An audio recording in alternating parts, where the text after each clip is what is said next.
2 மண்டையோடு கிடைச்சிருக்குங்க கீழடியிலேருந்து. அதை மதுரை பல்கலைக்கழகம் எடுத்து யூகேல இருக்க லண்டன்ல இருக்க ஒரு யூனிவர்சிட்டியோட லண்டன்ல இருக்க ஒரு ஆராய்ச்சி மையத்தோட ரிசர்ச் சென்டரோட இணைந்து அதுக்கு இப்போ 2D 3D நிறைய வந்துருச்சு இல்லையா. இப்போ எப்படி ஃபேஸ் பண்ணுன்னு சொல்லிட்டு கரெக்டாக அந்த காலத்து மக்கள் எப்படி இருந்திருக்காங்கன்னு அந்த 2 மண்டையோட்டையே வச்சு ஃபேஸ் எல்லாம் பக்காவாக 2Dல கிரியேட் பண்ணி நம்மளுக்கு காமிச்சிருக்காங்க.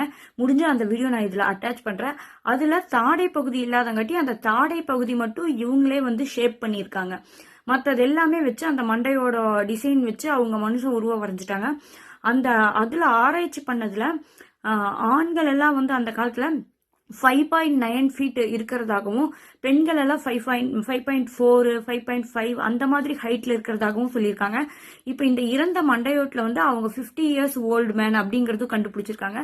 ஸோ இதன் மூலமா மறுபடியும் மத்திய அரசு நமக்கு ஆராய்ச்சி பண்றதுக்கு ஒரு சான்ஸ் கொடுத்தாங்கன்னா, மறுபடியும் அவங்க ஓகே சொன்னாங்கன்னா இன்னும் நம்ம சூப்பரா நிறைய கண்டுபிடிக்கலாம். இன்னும் உலகத்துக்கு நம்மளோட பெருமையை சொல்லலாம். என்ன நடக்குதுன்னு பார்க்கலாம். Tune to Priya. பாய்.